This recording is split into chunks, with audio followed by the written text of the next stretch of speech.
Let's see here.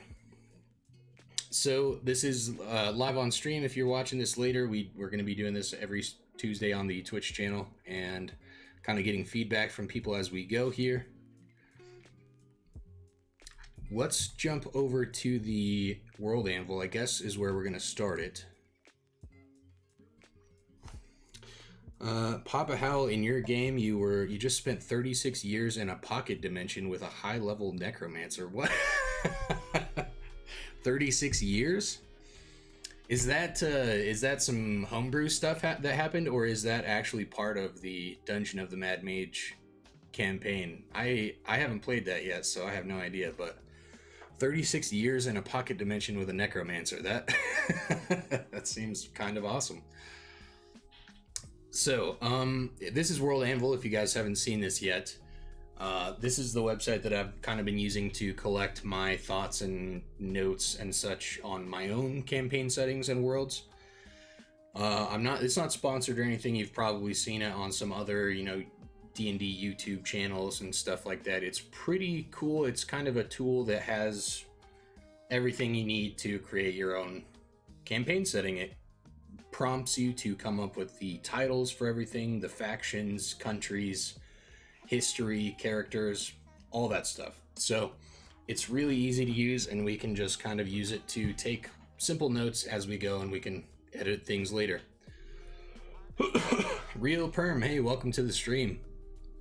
If you are a friend of Howl's, then welcome. That is awesome. So we'll start out, and I don't expect us to, really get anywhere concrete or anything at all tonight with the first episode and first stream.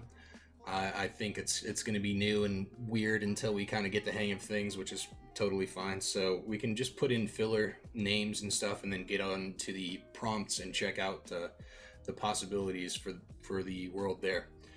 Unless anyone wants to throw out some suggestions for a name, and then we can use that as the placeholder. So for right now, we'll just put the... Oh, sorry, shaking the camera there. Elder Council name placeholder world. Introduction. So this is our world. The campaign setting that we'll be creating every Tuesday live on stream. Let's see, put together from input and votes from community members like you. Thank you guys very much for being here. You don't know who they are, so it's just a random person that found you. Howl. You have a fan. All right, so we'll create this world. I don't think we need to put the RPG system into it yet. If we decide to later, I think choosing 5th edition might give us a little bit of options for different types of characters and races and stuff. Yeah, maybe it is a good idea too. Let's see. D&D 5e. Let's just go for it. That's kind of what we're focused on here. The high-level necromancer. That's funny. So, let's see. We don't need to watch any of this introductory stuff. When you start a new world on World Anvil, which kind of giving them some free advertising here, but no worry, right?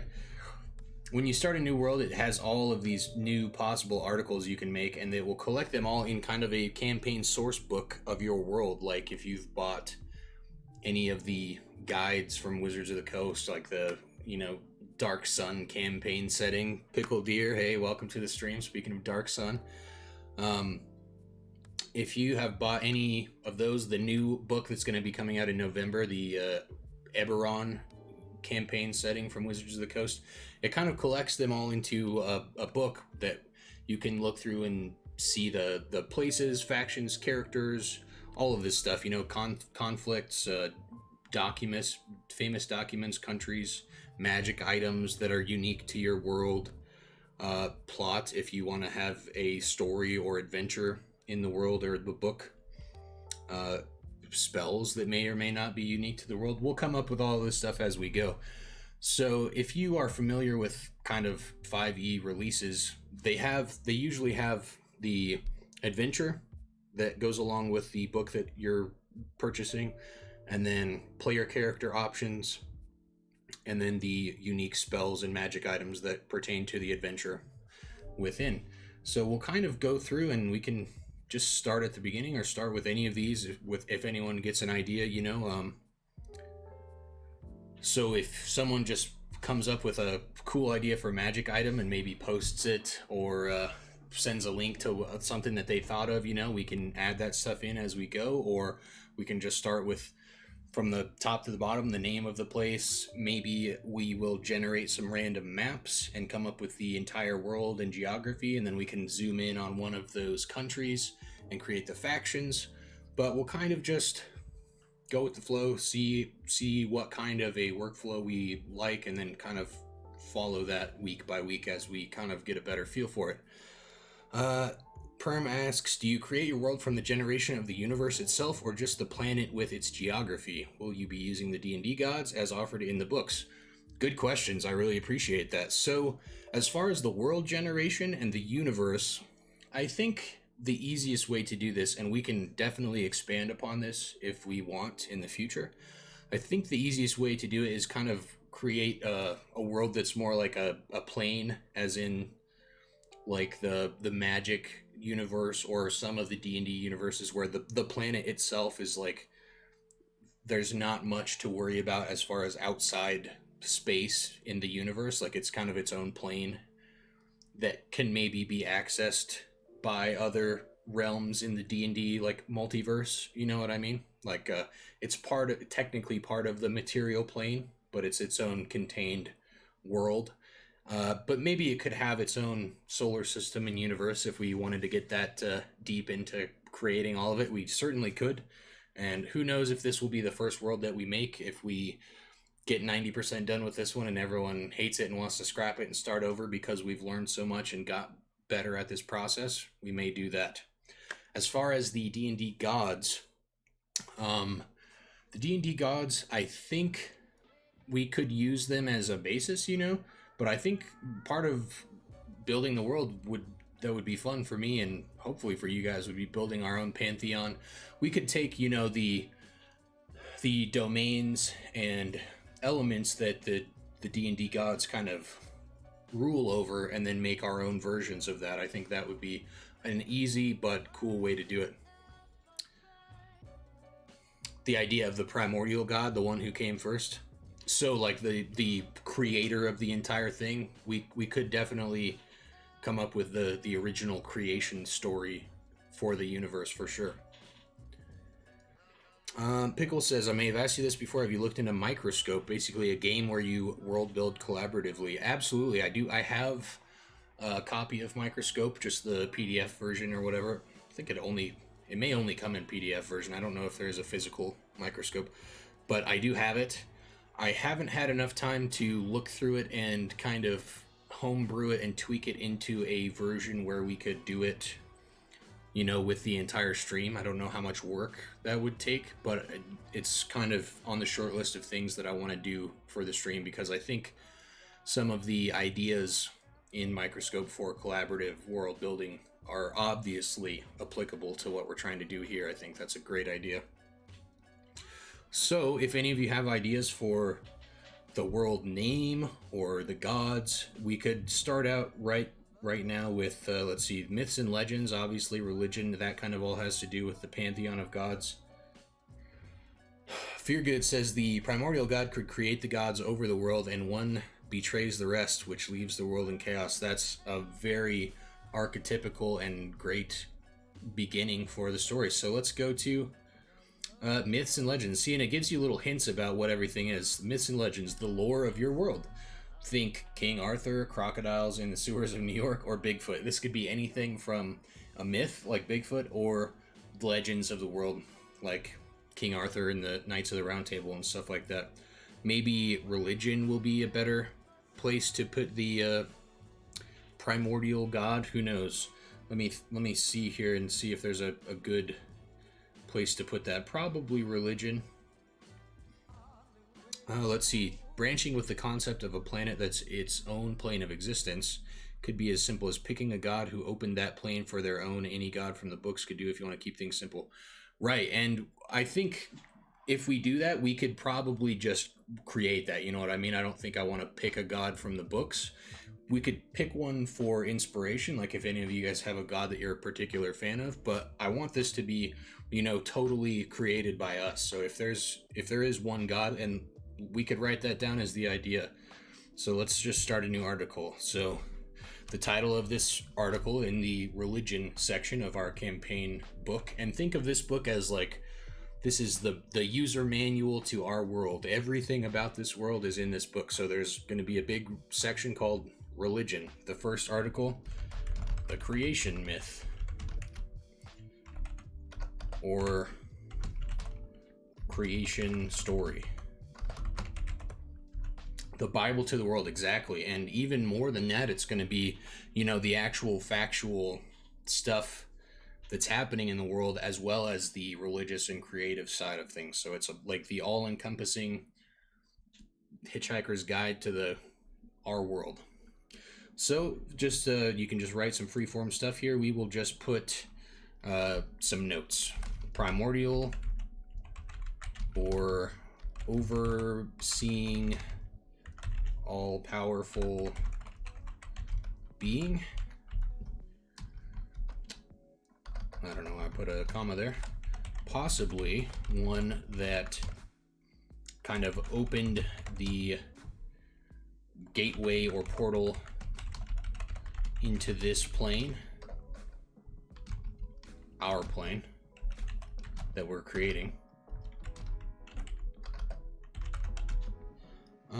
Let's see. And may have created the minor gods who rule over the domains that are worshipped. Sorry for my horrible typing. In our world. Worshipped? How is that spelled? It looks like worshipped. Worshipped in our world. Okay. Hopefully you guys can see that okay. I can zoom in if I need to. Not sure. Pickle says, you're welcome to steal or borrow from my campaign. There's a monotheistic creator god, and the creation myth explains how arcane and divine magic came to be, or more specifically, how they split from one another. Awesome. Well, I don't want to steal anything from your campaign, but if you want to, donate some ideas or throw out some suggestions that you think would be cool, and definitely think of all this stuff as, really, really early form brainstorm ideas. Like, this is really big stuff that we're working on, and we're just on literally the first level here, so this can change over time, and I expect it to.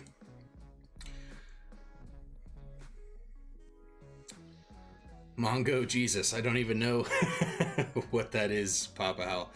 Yeah, of course, Pickle. I agree. All DMs steal and borrow ideas from anything they can, but I think there's a skill to taking stuff tastefully. You know what I mean? I'm not just gonna say like, man, I just watched Lord of the Rings, so now I want the big bad guy of my campaign to be this guy in a metal suit that crafted a ring. You know what I mean? Like, we can do it a little bit better than just straight up stealing something. we can take inspiration from stuff, and I certainly can take inspiration from your world. If you want to throw out suggestions, I'm all about that. But we don't have to copy yours directly, and you can use this as well as a way to flex your DMing and creative muscles and come up with some new stuff for our community world. Steal it, reskin it, combine it with other things. Yeah, exactly. I think that's the way to do it for sure. So Perm said, considering the spell Wish, any sentient being could have wished to become omnipotent and end up banished in that pocket universe.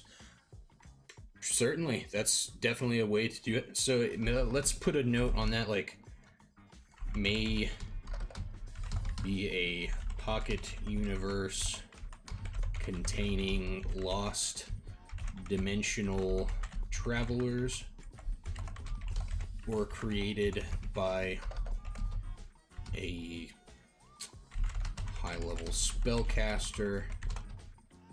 Wish gone wrong. Or right. Who knows? And like I said, again, this is all just notes. This is kind of my method of note-taking. Be very general, and then once you get a good idea, go in and hone it down and be more specific, right? A mind flayer was talking to your barbarian telepathically, and your barbarian thought it was Mongo Jesus and built a religion around it. I wonder, I'm sure that that's happened probably in many worlds, you know, a mind flayer or any telepathic being. Certainly with beholders, I think people end up making cults and worshiping beholders all the time because of telepathic abilities and not really knowing what they're getting themselves into, right? I think that's a pretty cool idea. So I think this may be a good place to start just for our quick creation myth, you know. The creator doesn't have to be human. Yeah, of course. Yeah. And I didn't mean to, if I said anything in here, let me look. I didn't mean to say anything that made it seem like it would be a human. For sure, I don't assume that the creators of most universes or worlds in role-playing games are human.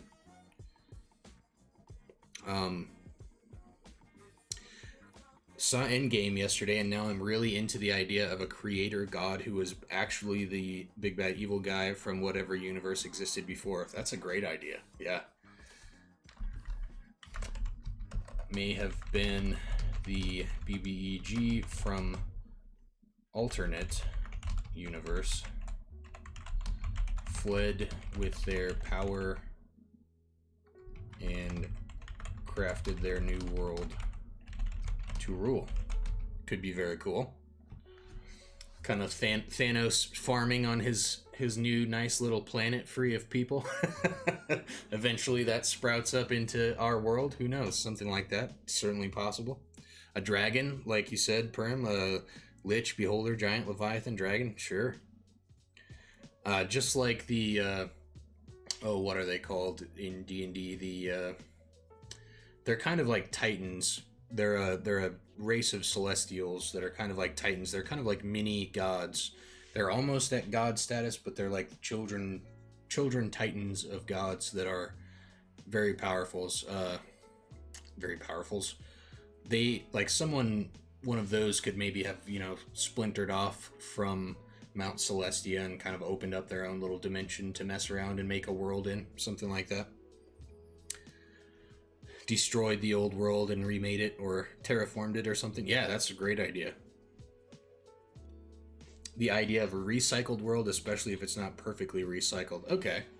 Well, I think that we're already coming along with some really cool ideas here. So, world may have been destroyed or permanently altered in the past. And the current god or ruler is the one who recycled it. Let's put quotes around recycled. We don't know for sure what that means yet in context of our place here. I think that, you know, these last couple lines here, the, you know, strange pocket universe type thing, big bad evil guy that kind of crafted the place, or maybe the world was destroyed and recycled. Those are all some really cool ideas that we're coming up with that now make this seem like it could be a more unique place. And once you get that down, you know, this world was destroyed and recycled. That alone, you could write a book about that. You know, that's so many good ideas that immediately come to us. How was it destroyed? Was anything left intact when the world was destroyed? Are there traces of those ancient civilizations left? Did those ancient civilizations use magic, metals? How advanced were they? Are any of them left at all? So many things just right off the bat, and that's the history section of the book can have all of that in it. How our magic system is going to work can have, like, the ancient civilizations magic, the new magic, the gods, magic. There's so much we can do with this. I'm super excited, guys.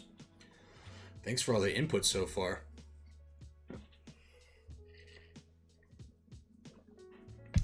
By the way, we will probably work on this for, I'm guessing, about 2 hours per stream every Tuesday. If we have a particular, particularly large group that's really excited and giving a lot of feedback, then we may go longer just to get all the ideas in and make sure we don't miss anything. But I don't want anyone to get burnt out and feel like these streams are going on too long and feel like we're just rehashing the same stuff over and over again. So we will kind of try to keep it semi-brief, 2 hours a week. I think that's a good time. Let's see. Twins had just a single wish to work with, so they wished to be gods, ended up in the pocket dimension. For a time, it was not so bad. Then the twins argued. One of them won and remade the world in their idea. Look at that. We're already getting some creation myths here.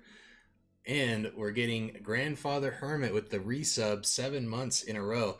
And Grandfather, I hope that you are here. You are. All right. This is a perfect time for me to kind of announce this during the stream here. Let me pull up the note page if I can. Hopefully you guys can see this. Yeah, you can. All right. So I'm doing a new thing. Anyone that resubs, specifically starting this month because it's September. So if you resub or you start a new subscription starting today, I believe, it's half price for all of September, but I will keep this going for the rest of forever starting now after September. So the first one here will be Grandfather Hermit, and I'm going to add every new subscriber to this list, and you will become a character or an item will be named after you in my campaign setting or the campaign setting that we are creating right now, the community campaign setting. So thank you so much for the resub, Grandfather Hermit. There will now be a hermit character in this D&D world that we're building on stream together. So thank you so much. How have you been, man? I've seen you've been absolutely crushing it on Twitch lately. I hope that everything is going great. The release of Hunt Showdown, I hope that everything is just working out great for you. Thank you so much for coming by. Let's see. Let me just copy what Perm said. So let's see if there's all sorts of stuff we can put here. Generic ideas, religious names, cults, all sorts of cool stuff, but we'll just keep to the notes here. Perm said, oh my goodness. All right. Well, Papa Howell with a gift sub, so let's drag this back over, then I'll get to copying things down. If you are watching this after the case on YouTube, definitely swing by the Twitch channel and drop in so you can get added into the game world. So, there we go. Thanks for the follow, Perm, now that you got that gift sub. Thank you so much to Papa Howell for the very generous gift sub. Yeah, I'm doing great, Grandfather. Thank you so much for asking. So, as far as the note, so potentially there were twins wished for their own godhood, given their own world and couldn't agree about it. Fought and one took over. Maybe the loser became the god of the underworld or death in our world. Who knows? I do like the idea of the divine twins, you know, the yin and the yang, the good and evil, the God and Satan. Like, those archetypal characters are always awesome in creation stories. Pickle Deer says, the creation myth in my campaign, in a nutshell, God creates the universe with darkness and light, but magic, which is basically just the leftover building blocks, very cool. So God tries to gather it back up to start over, but magic is always and never, since time doesn't exist, and nowhere and everywhere, since space doesn't exist. So God creates space and time to bind magic to a specific place and time. That is really cool. I really like the imagery just from, thinking about this empty void and magic being kind of the dark matter that the god of the universe has to like bind it together with space and time and matter and everything. I think that's such a cool idea. Really love that. Very, very nice, Pickle. Let's see. Pop Owl, thanks a lot, man. Yeah, absolutely. It doesn't have to be twins. Could be any sort of duo, right? Once you're a god, you pick your own gender at whim, I hope. Yeah, I would imagine you could probably do whatever you want. So I think this may be a good place to start with. Is if there's anything that you guys want to jump into further, we could start, a specific event article and maybe focus on one of these things. I really like this idea right here, the recycled. No matter how we decide that this world was crafted originally, I think the world being destroyed and then recycled somehow is a great jumping off point. So maybe it was just a normal, typical fantasy world with men and elves and whatever, and then one person became very powerful and the world was destroyed somehow, and this person rebuilt it to their liking or to the best of their ability. Maybe they were even trying to make it back into the same thing it was before, but they failed, or they just couldn't do it. They didn't have the power, so they kind of had to start over. I like the idea of maybe this like ultimate druid type character that has to take this destroyed molten heap of a planet and slowly over many thousands of years like druid craft it back into a livable habitat, and then all sorts of new creatures evolve from that, and that's where we pick up in our world. I think that's a really cool idea too. So yeah, I really like that creation story of Pickles as well. I think that's really cool. We can definitely do something like that. I'll just make a quick note of it, like magic is the dark matter, just for lack of a better term for it. Obviously it's difficult to describe this philosophical magic idea of nothing existing but magic. It's, dark matter is a close term for it, but it's not really. Dark matter of the universe, the building blocks the god has to create the existence of the plane, space, and time in order to bind magic to a material form. Who knows? That's just a really quick, messy way of saying all that awesome stuff. Magic being bound to a specific point, the god was content to leave it alone and went on to create worlds and creatures and all that, but eventually started getting nervous because the point in time when magic was bound was drawing near, and there was a vast civilization very close to where magic would be in space. So God smote magic, splitting it into arcane and divine. So it was maybe so the singularity of magic itself was much too powerful and dangerous for this civilization, so splitting it into the arcane and divine realms made it more manageable maybe, and not as dangerous for this civilization to get a hold of. I think that's maybe what you're going for. That's a pretty awesome idea. I definitely want to hear more. I'm really liking this a lot so far, what you have, Pickle. King, oh my goodness, it has been forever. I'm doing very well. How are you, my man? We are working on homebrewing and brainstorming our own campaign setting. We've been playing a lot of D&D on the channel here, and we're kind of focused on D&D on the channel here now, full time. And we're doing a really cool new thing. Starting every Tuesday, we're doing this community world building stream where for a couple hours every Tuesday night, we can tune in and do some brainstorming and build this world together. And then at the end, whenever it's finished, I'll get it packaged all up and put it in a downloadable PDF for you guys, or you can check out this World Anvil page. World Anvil is kind of like a D&D like social media page almost. Like once I publish it on World Anvil, you can just come and check it out on World Anvil and comment on it and download it, whatever you want to do. I think so in the long run, I will be able to release this to you guys, and you'll be able to play your own home D&D games in the world that you helped create, which is kind of the goal, and I'm super excited for that. But King, long story short, I'm doing very well. Thank you so much for coming by the stream. Magic was too powerful for intelligent creatures and to be exposed to and used, but instead of destroying magic, the god ended up splitting it in two, and with it being thus halved in power, God was content to let the intelligent races discover and use it. That's a fantastic idea. I really like that. That is very cool.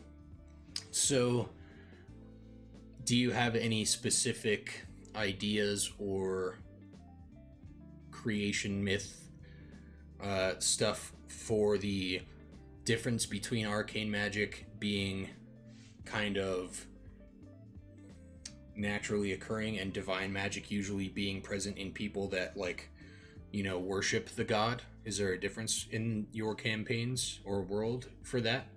Like sorcerers just innately having magic and clerics having to actually, you know, worship their god for it? I'd like to hear your takes on that stuff as far as your specific magic system goes. Well, you explained the kind of origins and creation of magic in your world. I was just wondering if you had any different ideas or takes on, like, the way that people gain access to magic as far as your system goes, like sorcerers just being born with or innately having access to their arcane magic versus clerics having to worship their god to get access to their divine magic. Is there anything different about the way that you do that in your world because of your unique, you know, magic origin system? I'm just curious. I think it's interesting. King says, my life has been perfect. Yeah, the background has changed. It has been a while. Yeah, so after we moved, I was in this corner facing the other way, facing towards the corner, and now I've kind of flipped it around so the big open room is in the background. It's a lot nicer. I do have some changing to do. We're going to be getting a couch to hopefully do the live podcast on, and some cool posters and stuff. But yeah, I kind of like what we got going on here. Not particularly anything different. Arcane and divine still work more or less like they do in standard D&D. They're just conceptually two sides of the same coin. Nice. Well, I like that too. That's pretty cool. I like that. The origin story side of that is what's super fascinating anyway, so I think that's really cool. The big bad evil guy in your campaign is the personification of the primordial magic that existed before. Nice. That's very cool. I like it. We will definitely have to do something like that. So I'm going to make a note about that, not to steal your idea, but maybe when the creator or creators of this world recycled it,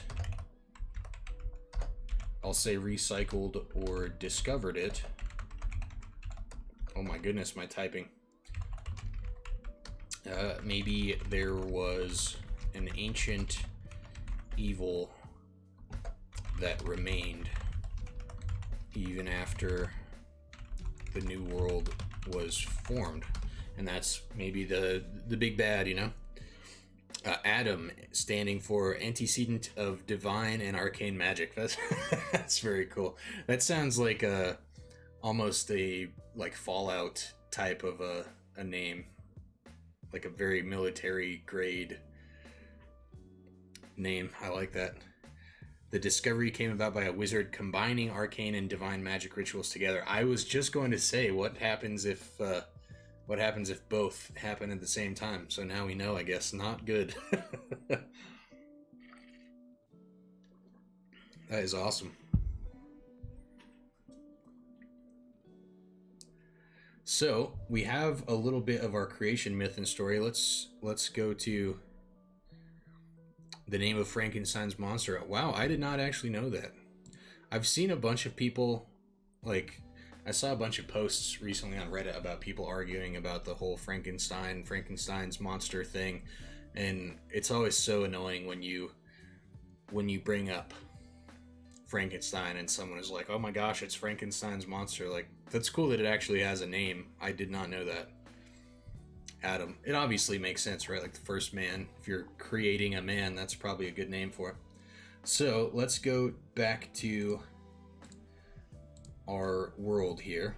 The Elder Council name placeholder world. If anyone has a cool idea for the name of the world, definitely throw it in and we can just put it in the notes and we can select one when we have a good pool of names to choose from. We can do a poll, all that stuff. Yeah, it's good to see you too, King. Thank you so much, man. So we have a little bit of stuff to work from with religion, species. There's one thing that I want to do with you guys. Let's just say, races of our world.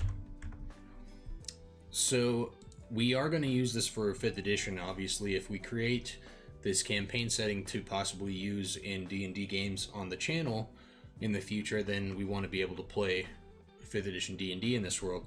So right off the bat, I'm going to make a note for the races from the player's handbook. But then I have a cool idea. Dragonborn. What else is there? Gnomes. Let's see if we can pass the challenge of remembering all of the races from the PHB. Half-orc, half-elf, halfling, one of my favorites. 1, 2, 3, 4, 5, 6, 7. Oh, there's more. There's more. Hang on. Tiefling. I'm still not used to that one being one of the basic races. Forgetting the best one. I know. 1, 2, 3, 4, 5, 6, 7, 8. There's got to be more, right? Oh, dwarves. Oh my goodness, how could I forget dwarves? 1, 2, 3, 4, 5, 6, 7, 8, 9. That's it, right? Did I get them all? I think I might have. Did it with no help. Man, that definitely should be something I know. I should be able to name all of the races, but this is good, right?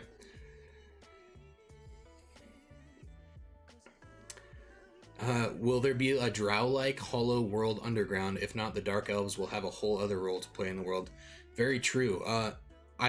It's kind of tricky. I really like the Underdark, and I like a lot of the typical, lore and stuff to do with the Underdark. But I just, for some reason, in my fantasy world building, I almost never feel like making a hollow earth is what I want to do at all. But this is not my world building, and I'm super cool with that. If you guys want to have an Underdark and dark elves and dark dwarves and all that stuff, more power to you guys. I think it's awesome, but it'll be all up to the community, however you guys want to do it. Let's see. The party unbound Adam and is now wreaking havoc with the timeline, trying to remake a better world, at least a better world from its perspective. That's always the best villain, one that doesn't think that it's evil, right? One that it's trying to make the world a better place, but just from its point of view. That's awesome. The Mole Man, yes, one of Dr. Feargood's awesome new patented homebrew player races that I really enjoy very much, the Mole Men. So what I wanted to do, this world, we can have whatever homebrew races we want. We can come up with them. If you guys have any idea, we can put them, any ideas, we can put them in here. But I thought something that would be cool would be to have a lore reason for one of these races from the player's handbook to not exist on this world. Like, some cataclysmic event happened, and for some reason there's no longer any elves on this world, or the dwarves went extinct when the world ended, and the world was recycled and rebuilt by this great spellcaster, but he couldn't bring back the dwarves, so now they're just non-existent on this world. I think that's a really cool idea. I don't envision the Underdark as a hollow earth type thing, more of a vast underground tunnel and cavern system. Sure, yeah, that makes sense too. But, you know, like, lore-wise, I guess just usually the Underdark is, like, just such a crazy, giant underground thing that it's got its own, you know, countries and oceans and stuff like that, which, like, obviously it's cool. I just usually don't put it in my own homebrew worlds. Although maybe we should. I think it's probably a pretty cool idea. It's a whole nother world to build inside of our setting. The best villains are heroes in their own story. Absolutely. Welcome to the stream. How you doing? If I can make a suggestion, a title-locked world, one side in the light and the other in dark. Since it's all magic and less science, one side could have a normal day and night, and the dark side only night. Oh, that is a super interesting idea. I don't know how you would explain that, like one side of the world having normal day and night and the other side only night. Maybe some crazy system where one side is like it's locked and one side is facing away from the sun, but the other side has some giant moon that like every day passes in front of the sun, so there's like a night, but it's really like a solar eclipse. So you get a day and night cycle every day on one side, but the other side's always night. That's crazy. Let's find, let me save this and find a place to put that idea, because that's pretty cool, but very strange. Summary, here we go.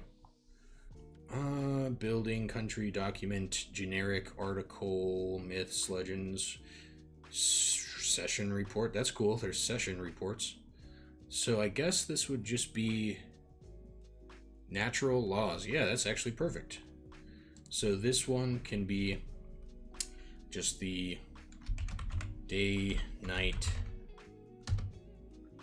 planet orientation ideas, I guess. Tidally locked,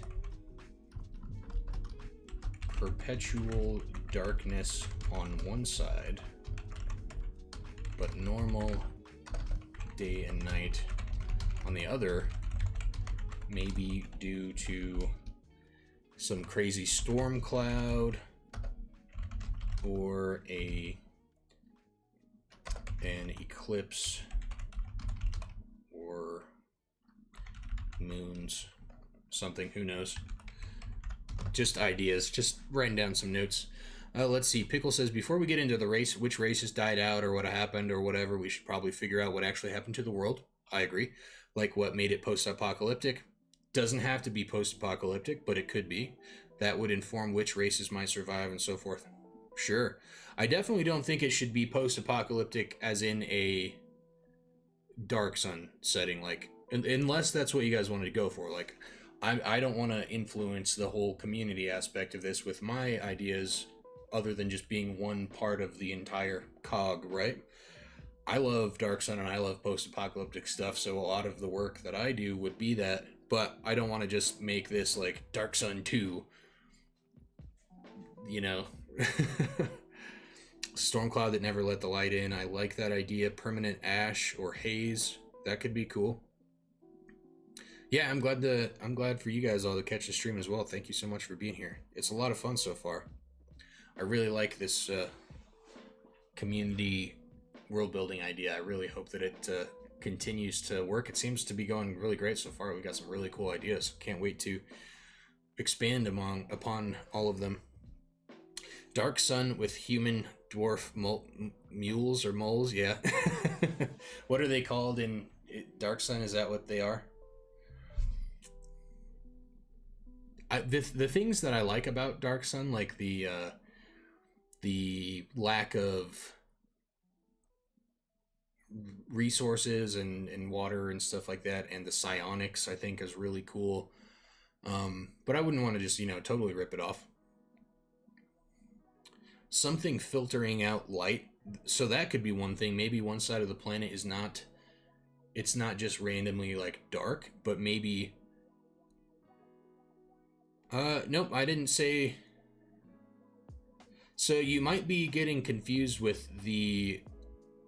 I don't. So okay, let me say this to everybody really quick. Pickle Deer may be the new one of the new players for our Wednesday night campaign. Pickle, I don't want you to think that this has anything to do with Wednesday night. Like, Wednesday night campaign will continue being in the world that we are already playing in, which is on Hef, which is a world that I've already kind of created. It's like a fluid, ever progressing campaign setting that I've already made for the Wednesday night campaign. That world is post-apocalyptic, so that's for sure a thing. This one is like, we're just starting today entirely from scratch, so if it is a post-apocalyptic setting, maybe it is. It's entirely up to you guys. So yeah, Pickle, Dr. Feargood, and he's not here right now, but Vampire King is the other player in the Wednesday night campaign. Super excited to keep it going with you guys. Let's see. No humans or dwarves. They combine into mule. Is it mules? Is that how it's pronounced? Or mole? I've never like played Dark Sun with anybody, so the only knowledge I have of it is from reading it, and never had to pronounce that word out loud before. I would guess mule, but mull would work as well. No humans or dwarves. They combine to survive. Not sure how it's pronounced. Yeah, I would guess mule. That's pretty cool. So maybe I was just thinking about this and kind of got off track for a second. Maybe one side is constantly dark, but not due to rotation, due to the like magic, what would it be called, like cloud interfering with light and magic or something. I don't want to put magic in this sentence twice. Cloud interfering with light and magic. That'd be cool. Yeah, exactly. Like kind of a magic ozone layer or some like, you know, toxic gas or something that just exists in the sky. So it's like killed all the birds and all the light is gone, and it's like some strange Twilight Zone type of a thing. Who knows? Mules are donkeys and horses, right? Yeah, that would make sense if it was like two things mixed together. That's pretty cool. I'm gonna have to buy some Dark Sun campaign books just for inspiration. I think that's probably a good idea. Also, we should probably come up with like not only what happened to the world, but how dark is this going to be? Is it going to be low or high magic? Is this like a place where, you know, 1 out of every 10 people is a wizard or a sorcerer or a druid, or is it like 1 out of every 100 people or 1,000? Filter the light in such a way that it fuels the magic in the world, so magic could be like solar power. That's interesting. That could be pretty cool. So that, let's go back to this. So that could mean like cloud filter enhances or changes magic that passes through it. So maybe that half of the world is like super overgrown with jungles and magical beasts and monsters. Who knows?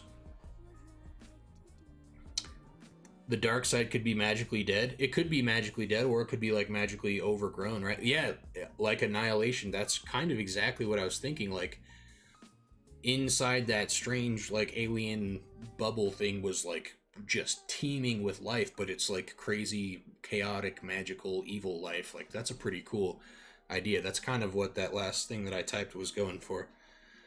Following that line of thinking, the dark side is more of divine magic driven, and the light side is more arcane driven. Could be.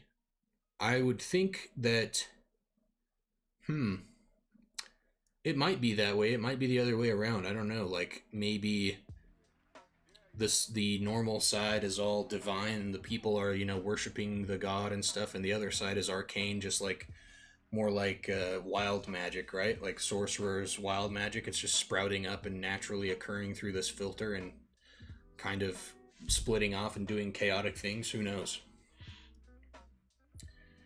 The dark side is filtering the light. Well, I don't even know if it's dark or if it's filtering the light or the magic or what. I'm just spouting off ideas. Whatever you guys think. Very druid heavy on the dark side. I like that idea a lot as well. The sun itself is like powered or emitting divine magic, so the other side may be building with arcane magic. That'd be a cool idea. Can write all these notes down. The sun itself is the source.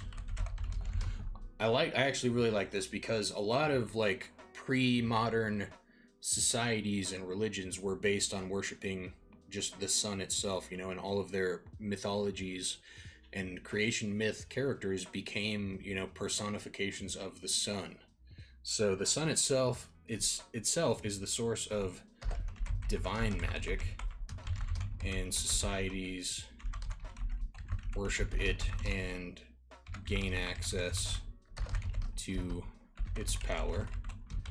And those on the other side of the filter, we'll just call it the filter, only have access to arcane magic. Arcane magic. That's a cool idea for a story right there. Good evening, Yamato. Hello, welcome to the stream. We are knee deep in some brand new world building here on the channel. Welcome.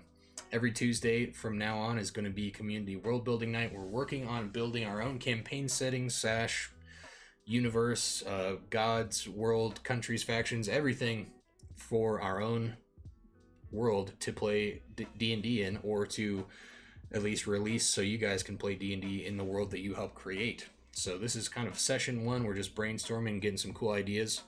So feel free to toss them in the bucket. And yeah, just like Perm says, like I won't complain if any idea I throw in is changed or tossed. Just happy to brainstorm. That's what this is all about. So don't feel bad or let it get in the way of anything if you throw out an idea and it doesn't get chosen. I'm just taking notes on everything that you guys throw out there, and then eventually once we get maybe a good 10 or 15 of these articles full of notes written down, we'll start going back through them and kind of picking out the stuff that we like and really build a world around it. If I do a 6-month sub, is that all half off or just September? I think it's just if you pay for September right now, but I don't actually think you can pay for 6 months of a subscription at one time on Twitch. If you're good, I think you can only pay for 1 month at a time. You know what I mean? You could buy like 6 separate gift subs and like give them out to people, and it would all be half off, but you can't pay to subscribe in advance, like unfortunately, like you can do with like car insurance or Netflix or whatever, like pay for like a whole year or 6 months of a subscription at once. I think you can only do 1 month at a time on Twitch. Maybe they're adding that, or maybe they've already added that. I don't think so though. Pretty sure not. Pickle says we might have to decide if divine and arcane magic are completely separate systems, or is magic just magic and arcane and divine are different ways to tap into it. True. Yeah, there's very different ideas there. Picturing the magic ozone layer sort of like the bubble in Annihilation, right? So normal light comes in, but that magical layer makes it magical. But there may be spots where the layer is weaker or different and so on. Yeah, absolutely. I think, it wouldn't make sense for just an entire half of the planet to be covered in this filter or whatever. So maybe it is like the sun is just the source of magic in general. Let's just say magic, maybe divine, maybe all magic. And societies worship it and gain access to its power, so magic. And those on the other side of the filter, maybe they only have access to a certain kind of that magical power. Just naturally, right? Who knows? A lot of interesting ideas here. Let's see. So, speaking of subscriptions, since Dr. Feargood asked a little bit ago, I've started this new thing. I've got this page of notes here. If you subscribe during September now, it's half off. If you subscribe during September or any time hereafter, you will be added to the list of subscribers, and your name or an idea of yours will be added into this world as a character or a magic item or a spell or anything that you choose. And I'll be keeping track of all of those for the rest of this world building process here. Oops, sorry about that, guys. Magic that comes from living beings, spirits, souls, blood, and death magic. I like that. That's pretty cool. There can be a counterpart of species or race which draws their power from the moon. Oh my goodness. Yamato showed up and already. First idea out of the gate is a great one. The moon may also be a counterpart magical source, possibly giving magical access to other beings, religions, etc. Whatever we decide. That's very cool. I like that idea. Could be more directly linked to the actual ozone layer, like direct sunlight would be too magical, but the layer helps block it and keep it manageable. That's a possible idea as well. Filter could be like an ozone layer, literally blocking the sunlight from being too powerful.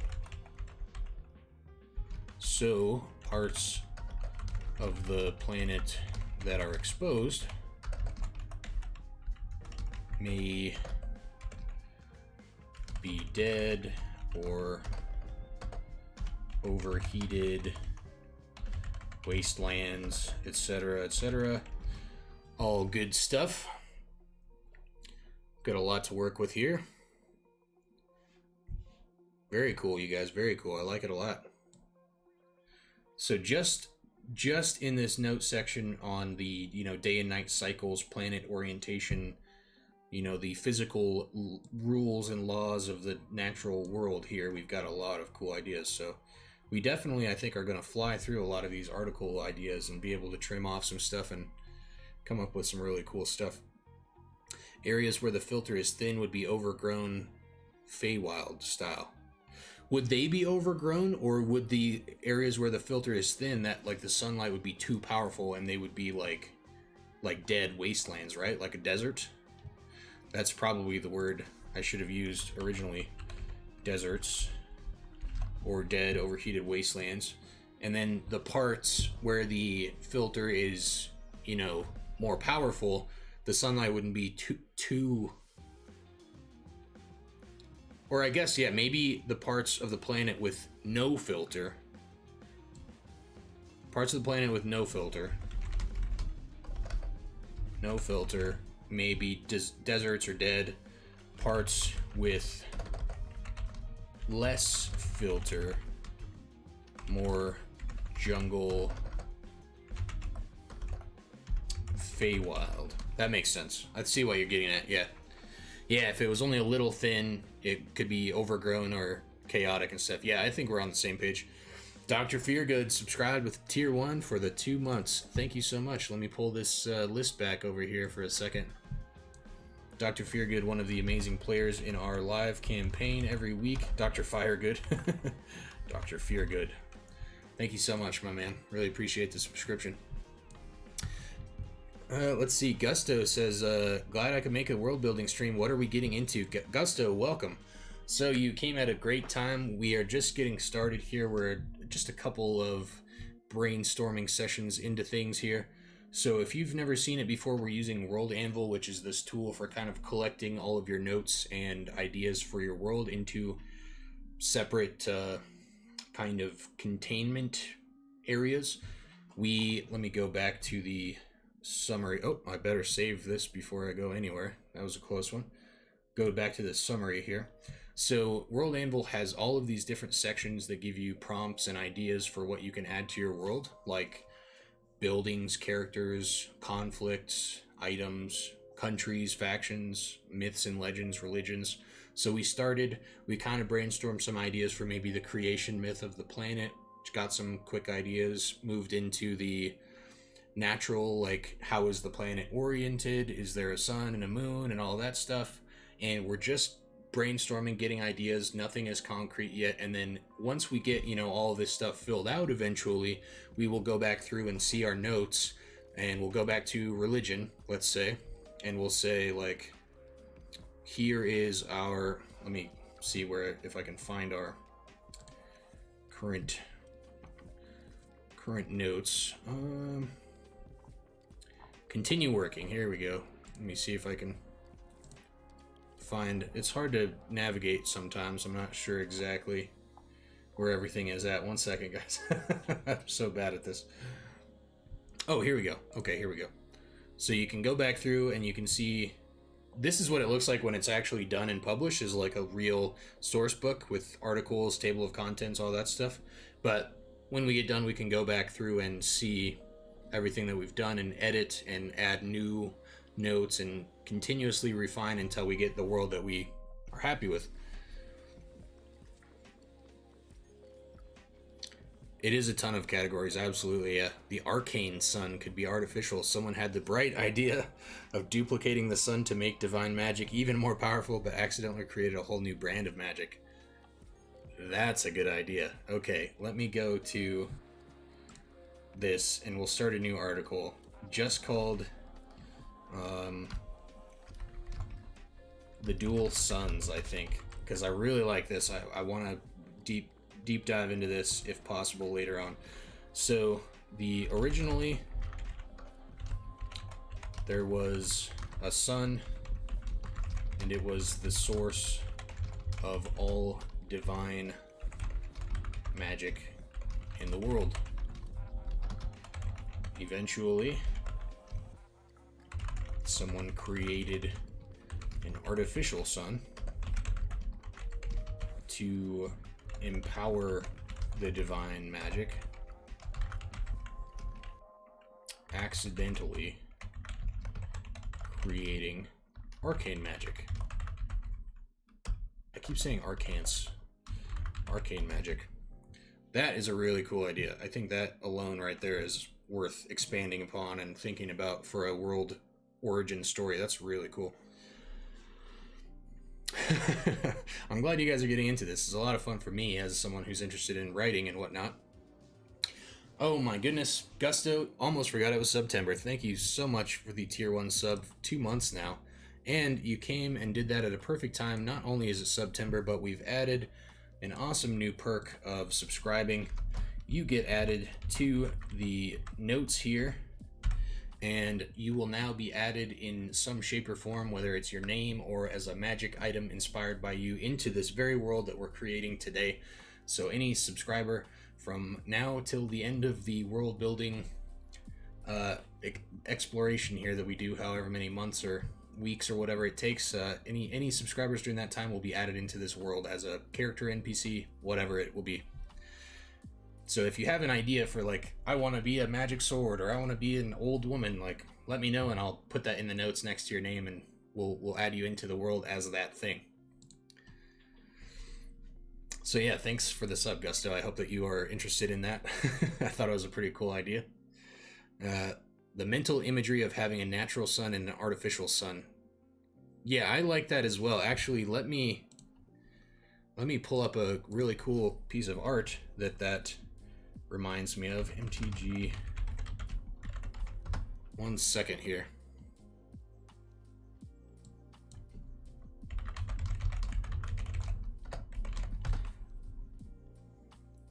There is an entire kind of world and block in Magic the Gathering that is based on that very idea of an artificial sun.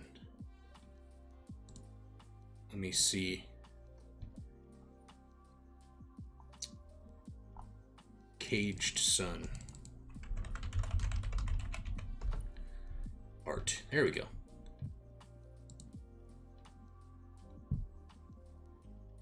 Oh, if I could get the actual artwork pulled up full screen here. Come on, Google. Open image. View image. There we go.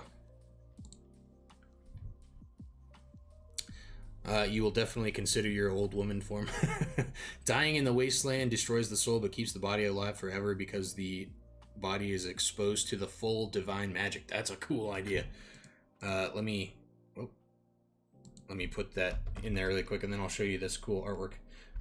Dying in full exposure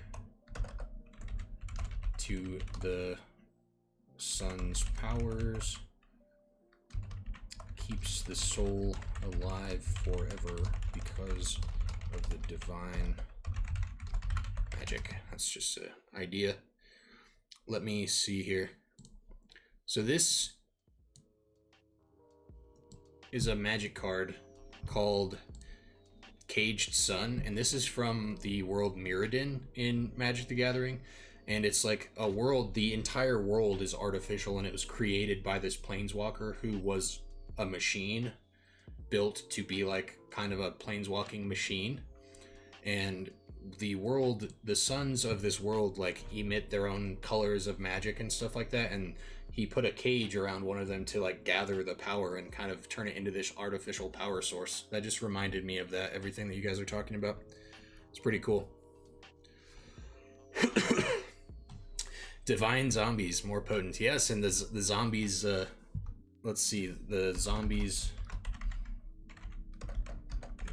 created by the divine sun may be immune to radiant damage instead of weak to it. So those zombies and the undead in this world may be because of divine magic, so they're no longer weak to that, which would be a huge mechanical change for D&D, which would be really cool. Gusto says, what parts have we already decided on? Quick recap might help you churn out some ideas. So nothing is set in stone yet. Let's go to articles here, see what we actually have. All we have is a bunch of drafts. We can look at what we've done so far just to give you some ideas. But oh, I like how it looks when it's all, you know, in published form. This will be really nice when it's done. It'll actually make it into like a PDF for us. Perm going to lurk. Thank you so much for the lurk, man. Really appreciate all of the input and everything. It's been a lot of fun. So the creation myths and stuff that we've been talking about was maybe there was like some sort of destruction event and someone had to remake the world from the wreckage of the old one, and it's like a recycled world. And now we've been getting into this cool two sun idea, which I really like. It's totally crazy. But we're just like brainstorming, throwing out anything you can think, seeing what sticks. And then, like I said, in the future, we'll come back to it and kind of edit and think about what we really want. If you can think of a name for the world or monsters that you want to see, literally anything about this world, throw it out there and we'll kind of focus on it for a second and then come back to it. Right now, we're just trying to get as much raw info as possible, and then we'll go back through and edit later. This is session 1, so some of the more potent zombies have some mechanical elements by the way of the nature of the mechanical planeswalker god. So that's the mechanical planeswalker thing. That was all just like from that Magic the Gathering world. Like that stuff all actually exists. But yeah, that is a thing in that world Mirrodin. The plant life and the natural, like if you're familiar with Magic at all, like the green cards are like the nature inspired stuff. They do have mechanical additions and elements to them, so you are totally like thinking on the right track with that stuff. Very cool. Man experimented with becoming part machine. Yeah, totally. But that, I just pulled that up and was talking about that because the dual sun thing reminded me of that world in Magic. I'm a huge Magic nerd and big inspiring stuff for me. So let's go back to our categories here. If you guys see any categories you want to dive into. Speaking of magic, like I said, we will be doing about 2 hours of world building every Tuesday, so that won't take up the entire stream. And I did mention earlier, if we're on a particularly exciting roll and a lot of people are getting into it, then we will continue it and make it a little bit longer. But I want to keep it as concise and consistent as possible at about 2 hours, just so people can go back and watch the YouTube video later and not feel like it's too much of a slog to get through. And the people on YouTube can leave comments and kind of put their ideas and input out there. So right now, if you're watching this later on YouTube and you think like, oh my gosh, I wish that I could tune in live and tell him like my idea for the dual sun theory or the twin god origin story that they were talking about earlier, like leave a comment below on this video on YouTube and I promise I will read it and we can add those notes into this World Anvil page as well. And then if you do ever come by on the live stream, then we can chat about your ideas and stuff like that as well. But I will be reading the YouTube comments and adding them to this stuff too. So many categories and I only get to pick one thing for sure. Well, don't worry about like picking anything or any of that. It's all just, you know, a lot of stuff. This is something that I want to do with you guys over many weeks and months. So if we don't have any ideas flowing, then we can always come back to it later. It's just like writing a paper or brainstorming for a short story or a book or anything. Like, you can't do everything at once, right? You can't sit down and be like, my goal for today is create all of the factions and the religions and the origin story and the gods and the fact and like the countries, and like you have to go slow. You can do, if you were writing a book and you came up with one good character in a session and got like the very start of a one good thing, then that's a successful day. So already with this world building stream, we've come up with some really cool ideas for the origin story and some like religion and some of the natural law stuff like that. Like, already knocked it out of the park. I think in my eyes, we've had a successful brainstorming session today. So anything else from here on out is just icing on the cake.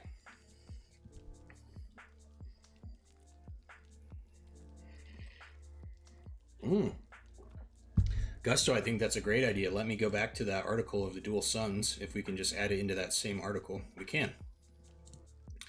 So, I'll have to edit it, not view it. There we go. Still getting used to using World Anvil. It's very helpful, though. I really like the setup of this website. It's super nice to use. So, let's see. Possibly instead of someone creating the artificial sun, it was transported into this universe from a portal or black hole, and now there are two opposite and opposing magical suns. I like that idea quite a bit. Portal, black hole, you know, same thing. We can do either or. I really like that idea, and that just gives us more information to work off of, right? So if we get way down the road and we end up creating some characters and we find out that there's this awesome artificer who makes these incredible artifacts, maybe that's the guy who created the other sun and it's like an artificial sun. But maybe down the line we figure out that this whole world was teleported here and was like this ravaged world that got recreated in another universe. Maybe that sun came along with it and it's the dark arcane magic sun, and this new world has the big nice new divine sun in it too. You know, there's lots of different ways we could go with this. Trying to figure out the physics of what happens to matter when a black hole absorbs it. Well, good luck trying to figure out the physics of that, because no one knows. We're all in one of the marbles at the end of the first Men in Black movie. That's right. We're all in a little soap bubble in a sink, swirling down the drain.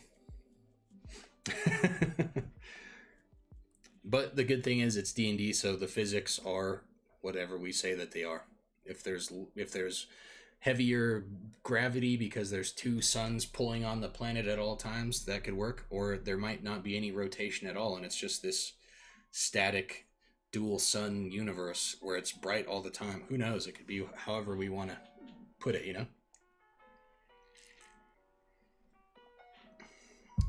Oh yeah, so speaking of Magic the Gathering, if anyone is interested, I think on Tuesdays after we wrap up the world building, as long as I don't ramble too much and drag it out too long, I will probably switch over and play a little Magic the Gathering Arena just for fun, chill, hang out, just to wrap up the streams and cool down from the intense mental, brainstorming sessions. Just play a little Magic and stuff. I still enjoy playing those type of games, so I will probably be doing a little bit of that on the stream. As well as Sunday streams, we don't have anything particularly planned for Sundays. That's kind of my optional streaming day. If I don't have too much to work on outside of the stream, I'll be streaming and probably playing games and just chatting, hanging out with you guys. I googled black hole swallowed sun. It happened in 2005, 150 million light years away. Oh, well, it probably happens all the time out there in the vastness of space, right? And in 2005, 150 million light years away, so that means it happened 150 million years ago, right?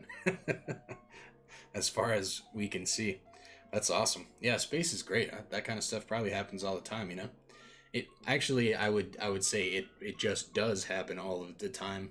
Space is infinite as far as we know. There are billions upon billions of galaxies with billions upon billions of stars being swallowed up by billions upon billions of black holes at every second of every day.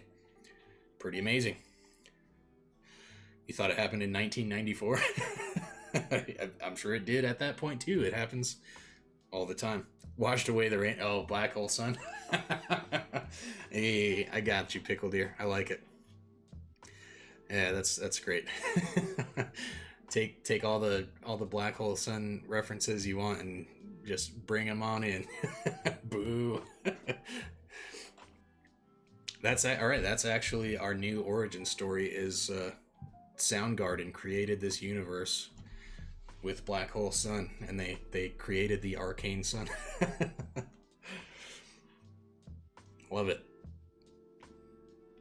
So I don't want to overload you guys with too much. Make sure that's Pickle's thing, a Soundgarden. A group of bards. Yes, that could be the traveling, famous bardic band.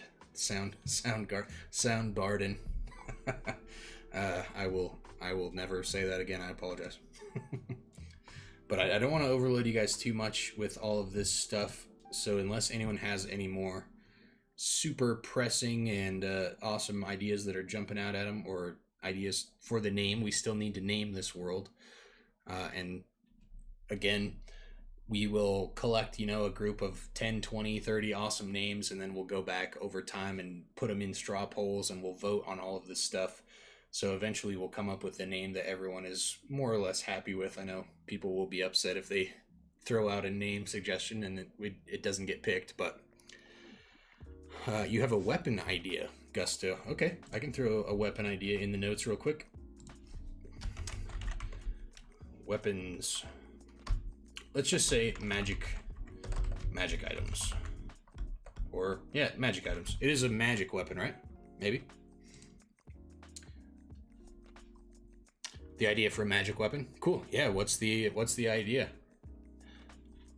Especially if it has to do with something that we've been talking about already, that would be awesome. Like a dual sun sword or something. The dual sun blade.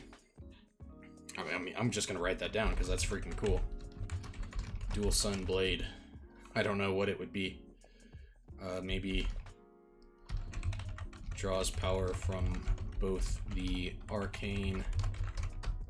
Arcants. Just the way I type naturally makes me say arcants. Arcane and the divine. Who knows? That's a cool idea, though. See how easy D&D is, you guys? The first thing that you think of, just write it down. Eventually, you'll write down so many things that at least one of them will be a good idea. I was joking, but Thale is actually a pretty cool name and just happens to be the lead guitarist name in Soundgarden. Thale. That's awesome. That is really funny. Gusto, let's have your...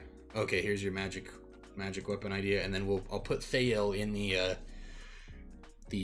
notes for the possible name ideas. I like that. A great axe that was imbued with 2 types of magic. On a nat 20, it used wild magic to determine the effect. On a nat 1, chaos magic happened because it would have been funny. Got it, something we can do with that. Okay, yeah, okay, so I really like that. Maybe... so I'll put this... I kind of think we both had the idea. You obviously already had the item, but I maybe I had the idea from what you said, but... imbued with 2 types of magic, which could be, you know, divine and arcane from the 2 suns. Arcans. On a crit,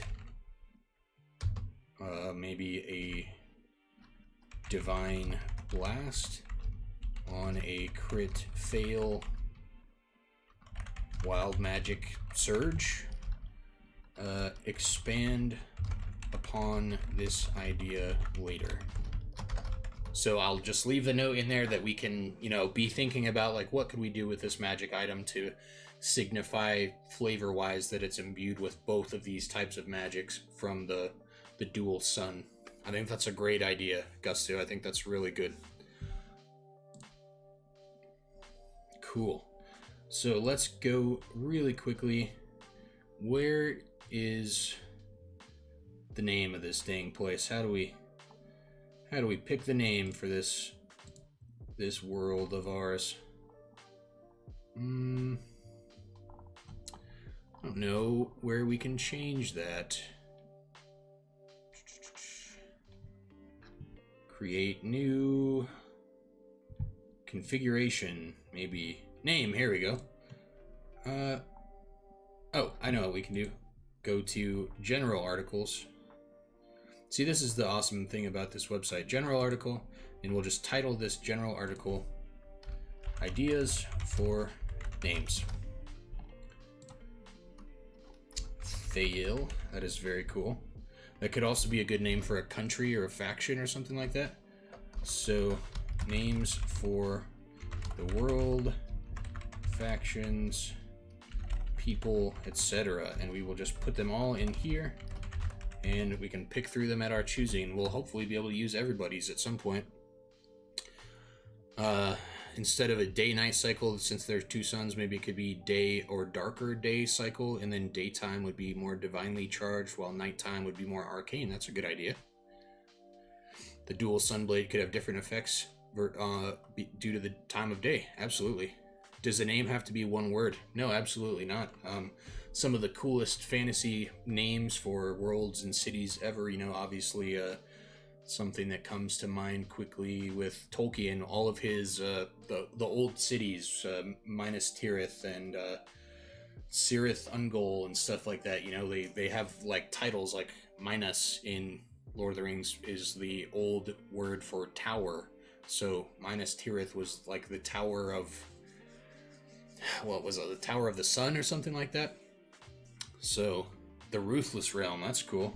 And we can always use these other titles and stuff, like maybe this world has an old language name like Thale or something, but then maybe the people of the world call it the Ruthless Realm. You know, we need nicknames and all of this sort of stuff too. So definitely keep that stuff in your brainstorming pocket and throw it in the bucket when you think of it. Oh, let's see. The way of the roll charts worked in the handbook, on a crit success it was like 85% good stuff, and on a fail it was almost always horrible, but it sometimes had that twist. That's right. Minas Tirith and Minas Morgul were the twin towers. One was moon, one was the other. Something weird though. Right, yeah. I think Minas Tirith originally, before it was called Minas Tirith, it was something else, and I think it was the Sun Tower, and then it was Minas Tirith, but then afterwards they changed the name back to that original thing later on, like after the events of the books. The Cloud Realm. You said there was clouds, or it was magic. We haven't decided fully yet. There might be two suns. There might be this layer of magic filtering ozone type stuff. Who knows? And it might be none of that. We might change our mind completely next time. We never know. The Cloud Realm. The Volatile World. All right, yeah, throwing it out there. Bi-soul or duo soul for some variation of two suns. I like that. Duo soul, I believe, is duo soul. Is that a Pokemon name? There is like some like moon and sun type Pokemon that has something to do with that. Minus Inor, the Tower of Sun. Yes, that's the old name, right? Minus Morgul was minus Ithil, the Tower of the Moon, right? And that one was the one that was taken over by Sauron and kind of built to be the tower on the border of Mordor, right? But eventually they took that back as well, and I think they tasked, eventually they rebuilt that place, and maybe Faramir, or no, he lived in one of the little cities around there eventually. I don't know as much of that stuff as I should. The like Silmarillion lore. Bi-soul, I do really like that name though. Let's see. Bi-soul, do-soul, something like that. Something to signify the dual sun. I also really like it when you get ideas like that, like dual soul or bi-soul, going to other languages, because bi-soul might not sound super cool, but in, who knows, French or German or something, there might be a really cool word for dual sun or duality. Yeah, and that might be perfect. Different languages. Yamato, like, we're on the same wavelength here, Yamato. Different languages to come up with names for places. Exactly. Volkenheim, home of clouds in German. Very cool. We'll write that down. That is very cool.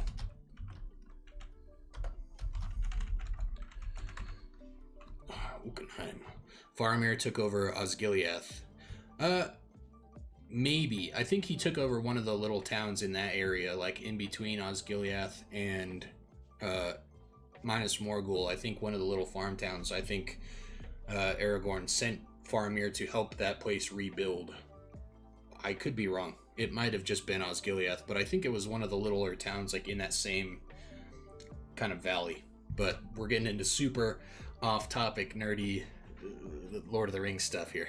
Not that I would have a problem with that. I love it. We actually just watched all of those movies again over the weekend, all in a row. We watched Hobbit 1, 2, 3 and Fellowship, Two Towers, Return of the King, all over the weekend, and it was like intense, but it was awesome. Getting to see it all in one format kind of really got me in like Tolkien creative spirit. The Forsaken, that's the name for the undead in World of Warcraft. The Forsaken I like as a name for, like a race, maybe the sun, like the divine baked zombies could be Forsaken or something. Gladio Dualis, that is a cool name for the sword. Absolutely. We can save that there. Let's go back to that magic item really quick and just throw that in under, we gotta go to articles. Magic items.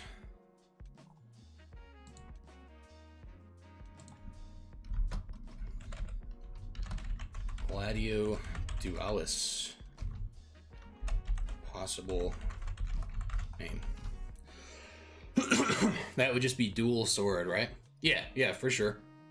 But it doesn't have to be the dual sun blade, Maybe the sword was forged so far back in history that the people that forged it didn't even know that the magic power came from the sun. They just knew that the world inherently had this duality to its magic. But then eventually people figure out like, oh, it's because of the sun, but the blade still works. That is a cool name, Gusto. I really like that. Let me go back to the name page really quick. Here shortly we are going to have to... Oh man, what are these? I didn't put a title on these. This one's nothing. Ideas for names, there we go. Already getting out of control. We have so many good ideas. I really love that Gaelic for two sons. I'm gonna have to copy it because I don't know how to make that A with the accent over it, but how do you pronounce that? Are you familiar with Gaelic, Gusto, or did you just look it up? Dagrian. And see, this is where like world building comes into handy. We could just go like that and call it one word, you know, like Dagrian, but maybe that's our own word for the dual sun plane. But for now, we'll say Gaelic for two sons, possibly change to fit our own world later. I love it. Thank you guys so much for putting in the actual effort to chime in and help out with this. I'm really, really pleased with how it's going so far. Like, this is the kind of stuff I'm into on my own time, world building and researching stuff to create my own campaign setting, which I will show you guys a little bit of tonight if you're interested in it. But I do the same thing, like Google different phrases in different languages and look up on Wikipedia different stuff, and I go down rabbit holes. Like lately I've been pretty much learning everything there is to learn about the like military formations of the like Imperial Roman Empire and stuff, like just like all of this stuff that I just go down these tunnels and black holes on Wikipedia and just learn everything I can. So really glad that you guys are into doing the same type of stuff and that we can do that together. It's really working out perfectly so far, and I'm really excited about it. So as far as my campaign setting that I've been working on, just to show you guys some possibilities for what we can do in the future, the world that I'm building is called Triune, and it is a very politically oriented world with tons of different factions and kingdoms and stuff.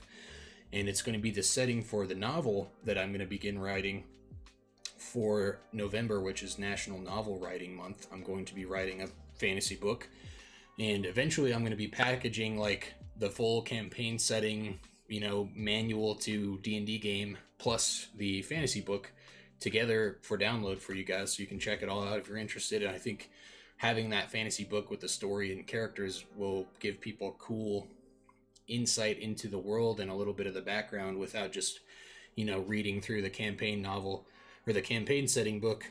Like if you get a book with a bunch of cool player options and magic items and stuff in it, you're not going to read the history of the world. But if it comes with a cool fantasy book, maybe it'll make people more interested in it. And I've just always wanted to try out writing an actual fleshed out world story, so might as well use the excuse of novel writing month to try it out. So here's the map of that. If you guys are interested, I created this map myself, the world map of Triune. It's not finished yet. I still need to add more of the smaller details. This is just the like really basic world map with the continents and all of that stuff on it. Eventually I will have, you know, all of the littler lakes and rivers and mountains and the like kingdoms defined with their country boundaries and stuff like that on it. But this is kind of what I have so far for Triune. And the program that I used to make this is called Wonderdraft, and it's super easy to use, and it lets you randomly generate worlds and stuff like that. So eventually, once we get an idea for the layout and kind of a little bit of the vibe that we want out of our world that we're creating here together every Tuesday, we can use Wonderdraft and kind of make up some mock maps of it and then decide which map we want to go with and then make one of these for our world as well. So I think that's a lot of cool stuff we can do. Two sons in Hawaiian is Eluala. Cool. Eluala. Awesome. That was one of my favorite things about Tolkien's work, was how much work he put into his languages. You know, he really did write all of those languages and come up with them, and a lot of them were based on, you know, old Irish and Gaelic and stuff like that, but he still fleshed them out enough that he could come up with, you know, city names and names for races and people, and they always were consistent and made sense. So I'd like to do that as well. But that's all of that for now. Let's make sure this is all saved. Check out the summary here. Zwei Sonnen.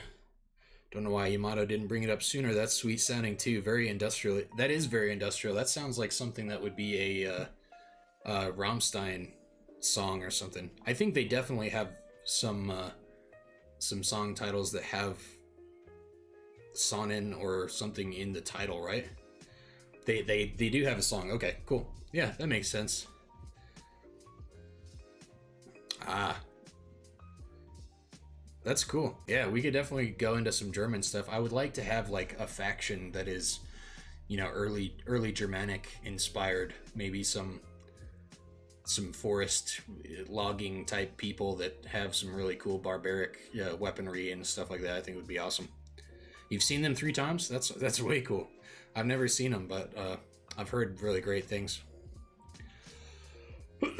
How is water going to exist on our dual sun planet?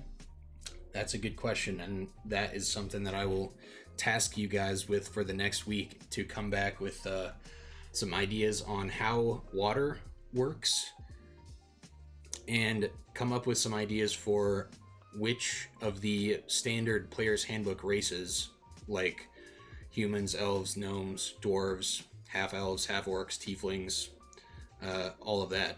Which one of those races should we delete? Which one should we come up with a cool background story reason for it not to exist on this planet? Maybe it died when the world was destroyed and it had to be recreated without them or something. So keep those 2 things in mind, and we will touch on those next Tuesday, and that'll give us a good jumping off point so we can have somewhere to get started with, and then we can eventually, you know, keep working on this stuff just like we did today.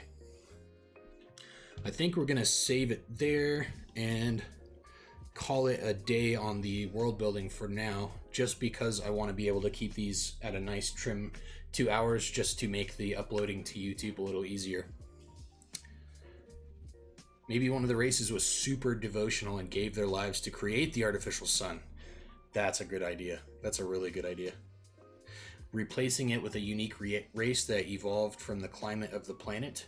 So I want to have the basic player's handbook races, just in case people want to play this with their D&D party in their real life games and whatnot. But I want to make some, you know, custom made homebrew races that we create together, and create the stats and the backstory and all of that stuff. So we definitely can have races that evolved on our planet as well. Yeah, you definitely should make a note and keep up with some ideas for next week. But I will cut it there, and I'm going to change the stream title, and like I said earlier, we'll just wind down with about an hour of Magic the Gathering Arena, just so I can keep streaming and hang out with you guys and chill. But this will all be uploaded and cut over to YouTube, so if you missed part of it, or if you end up not being able to make it one week, you can always check it out over on YouTube. And like I said, you can leave comments over there, and I will get to them and add your ideas from those comments into the World Anvil page as well. So don't feel like just because you miss a stream or part of a stream or anything that you don't get to contribute to this as well, because I still will count all of those ideas just as much as if you were here on the live stream. So let me close out of the World Anvil and everything. Again, if you stayed for all of this, thank you so much for all of the input and everything. Gusto, Yamato, Pickle, Perm, everyone that came by and threw in some advice and ideas for this world. I could not have hoped for it to go better.